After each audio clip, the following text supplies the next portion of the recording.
ये airport authority of India air traffic controller, आज उसका एग्ज़ाम था। आज 27 जुलाई 2022 और मैं इसका फ़ीडबैक देने जा रहा हूँ।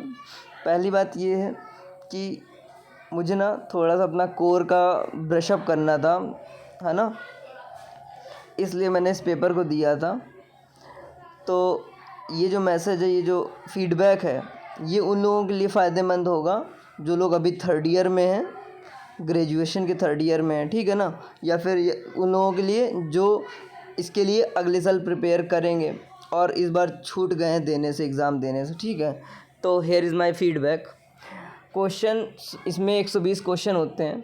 60 क्वेश्चन जो होते हैं वो जनरल साइंस और रीजनिंग, एप्टीट्यूड और करंट अफेयर्स इस पे होते हैं, और 60 क्वेश्चन होते हैं कोर पे, जिसमें से 30 जो होते हैं वो मैथ्स के होते हैं और 30 जो होते हैं वो फिजिक्स के होते हैं। उसमें केमिस्ट्री का भी पोर्शन आ सकता है फिजिक्स के फॉर्मेट में, ठीक है। तो मैं आपको जो है कोर के बारे में बताऊंगा, क्योंकि बाकी पोर्शन जो है डूएबल होता है, उसको आप कर सकते हैं, बहुत कठिन नहीं होता, इजी होता है, ठीक है। कोर का पोर्शन था। अब मेरी पहली ऑब्ज़र्वेशन, मुझे अपने कॉन्सेप्ट थोड़े से ब्रशअप करने थे, मतलब थोड़ा सा आना था, क्योंकि 5-6 सालों से जो है जब से 12th पास किया हूँ तब से जो है ठीक से कोर नहीं पढ़ा हूँ। इस वजह से कॉन्सेप्ट्स मेरे बहुत क्लियर नहीं थे, तो मैंने कोशिश करी कि थोड़ा सा समझ पाऊँ इसको। तो देखिए, अगर आपको एयर ट्रैफिक कंट्रोलर का एग्ज़ाम पास करना है, ये एग्ज़ाम बहुत अच्छा है, ठीक है ना, इस बात को समझ के रखिए। अगर आपको इस एग्ज़ाम को पास करना है, ठीक है, तो आप लोगों को एटीसी के जो प्रीवियस ईयर पेपर हैं, अगर आपको 10 साल के मिल जाते हैं पेपर, तो बहुत बहुत अच्छा हो जाएगा। आप उनको सब सॉल्व कीजिए, सारा फिजिक्स, सारी मैथ सॉल्व कीजिए, ठीक है। चाहे भले आप जनरल साइंस और बाकी जो शुरुआत के 60 क्वेश्चन हैं वो नहीं भी करेंगे तब भी काम चल जाएगा, लेकिन कोर वाला करिए। मैं ऑब्ज़र्वेशन क्यों बता रहा हूँ, क्योंकि मैंने अपने चैनल पे 3-4 वीडियो अपलोड किए थे प्रीवियस ईयर क्वेश्चन के, 2016, 2015, 2018, 2021 का। Now will be available of 2022। तो इसके बारे में महत्वपूर्ण जानकारी ये है कि जब भी पेपर होता है 2-3 शिफ्ट में पेपर होता है, और हर एक शिफ्ट में जो मैथ्स और फिजिक्स के क्वेश्चन होते हैं ना, वो मतलब डिफरेंट होते हैं। इसका मतलब ये होता है कि जब आप प्रैक्टिस करेंगे ना प्रीवियस ईयर क्वेश्चन पेपर से, तो ये सारे पेपर इकट्ठा कीजिए। एक साल के अगर 3 शिफ्ट के पेपर मिल जाए तो तीनों ले लो, क्योंकि क्वेश्चंस अलग अलग होते हैं। एक शिफ्ट में 30 क्वेश्चन मिलेंगे आपको फिजिक्स के, 30 मिलेंगे मैथ्स के। तो कम से कम आप जो है 10 साल के पेपर सॉल्व कीजिए, या फिर जितने मिल जाए उतने कीजिए। मिनिमम 5 साल के अवेलेबल हैं, उनको आप ज़रूर कर लीजिएगा, है ना, ढूंढिएगा, मिल जाएंगे। देखो, मैंने ये नोटिस किया कि उसमें वेक्टर के जो क्वेश्चन थे मैथ्स में, वेक्टर हो गया, डिस्टेंस हो गया, और फिर फ्रस्टम के ऊपर एक क्वेश्चन आया था इस बार, उसका एरिया कैलकुलेट करना था, लेटरल एरिया, ठीक है।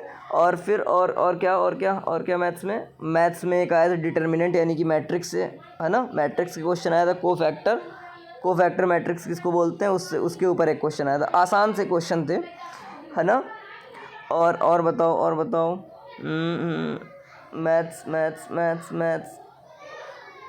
मैथ्स में डिफरेंशियल इक्वेशंस के ऊपर एक क्वेश्चन आया हुआ था, ठीक है। इंटीग्रल के ऊपर एक क्वेश्चन आया हुआ था। तो बेसिकली और अच्छा, फिजिक्स के बारे में बता दो, तो फिजिक्स के बारे में देखो, एक आया था कंडक्टर वाला, एक डिस्टेंस बताई थी, उस डिस्टेंस में मैग्नेटिक फील्ड कितनी होगी ये बताओ, ठीक है। शुरुआत का चैप्टर 2 है, चैप्टर 3 है शायद से, 12th का 11th का।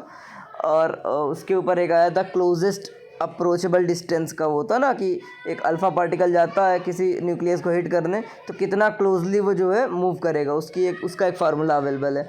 ये सब चीज़ें आप मिनिमम क्या करिए, अगर आप थर्ड ईयर में हैं या आप इस पेपर को अगले साल देंगे, तो आप प्रीवियस ईयर पेपर सॉल्व कीजिए।